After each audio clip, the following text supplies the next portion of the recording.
السلام عليكم ورحمة الله. هذه فورد اكسبيديشن. كان يطلع فيها صوت سابقا عن طريق اللي هو الثلاجة أو ما يسمى الهيتر. كان يطلع صوت عند دعس البنزين. دعس البنزين، كل ما أدعس البنزين أو على الدواسة يطلع كان صوت صرير ماء، يعني الماء تحس انه عندك موجودة في داخل الطبلون. طبعا هذه الشغلة قعدت معي أكثر من حوالي سنة ونص. فعلا كان في خراطيش الماء داخلين على أو أنابيب الثلاجة أو بالأصح اللي هو الدفاية الداخلية، كان فيها تسريب ماء. وفعلا لأن كان التسريب قوي، فصلحناه، وكان يعني جزء من المشكلة. لكن فعلا حتى بعد ما صلحنا الأنابيب، إلا أنه المشكلة ظلت كما هي، ما تغير شيء. أنا بحاول الحين أنزل وأفتح لكم الطبلون تشوفون الطبيعة.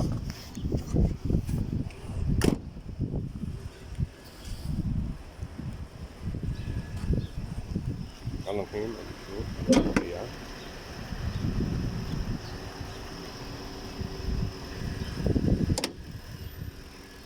الآن كما ترون هذه السيارة.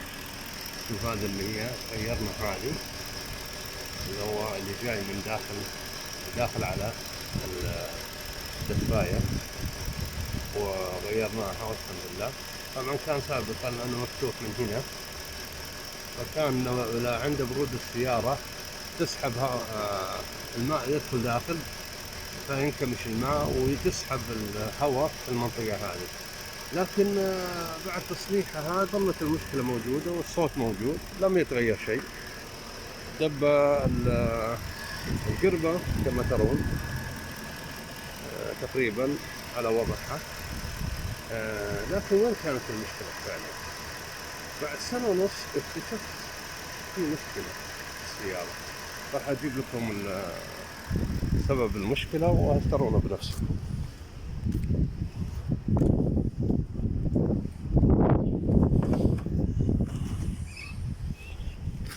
نعم، هذا هو سبب المشكلة. ما هذا؟ سأعلمكم ما هذا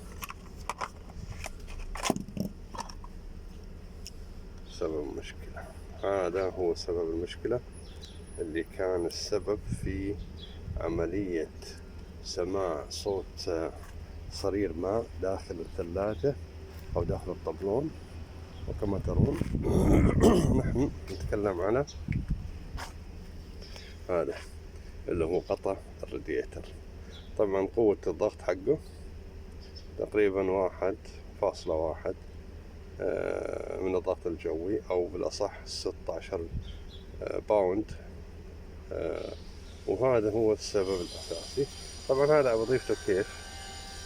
كما ترون في جلبتين. الجلبة الأولى كما نرى في جلبتين. الجلبة اللي فوق هذه الصمام، هذا الصمام الداخلي لبردة السيارة، يسحب الماء من القربة. هذا ثاني، هذا يسكر الهواء اللي هي الخلفية هذه. شوف، فلا زاد الضغط أكثر من 1.1 أو بالأصح 1.1. شوفوا، هذا يضغط ويطلع الماء للقربة. طبعا لو تلاحظون في هذه فيها عطب. وين العطب؟ شوف اللي هي الجلبة هذه أو الجلدة. شوف هذه الجلدة شبه متآكلة. هذا واحد. الصمام حديد لا بأس فيه. أيضا الجلبة الخلفية لو أركز معكم ما فيها هتجدون أنها متآكلة فعلا. فيبدو لي شوف متآكلة، تقريبا متآكلة. اللي صار انه هذه كان ينسم هواء من الجلب ايوه، ويبدو لي انه ما يمسك الضغط. مع الزمن صار يمسك الضغط على اقل من 1.1 ضغط جوي، فكان يخرج هواء وشيء من الماء، بدل ما يوديه للقربة يوديه خارج.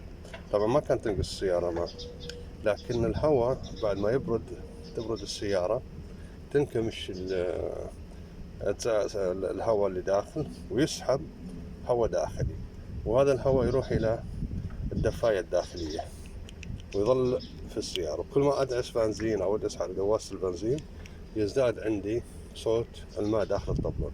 إذن الحل بعد ما حلينا المشكلة رحت على وكالة فورد اللي هو توكيلات السيارات، وجبنا نفس المقاس اللي هو هذا الجديد.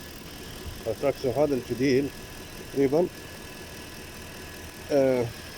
كما تلاحظون نفس تقريبا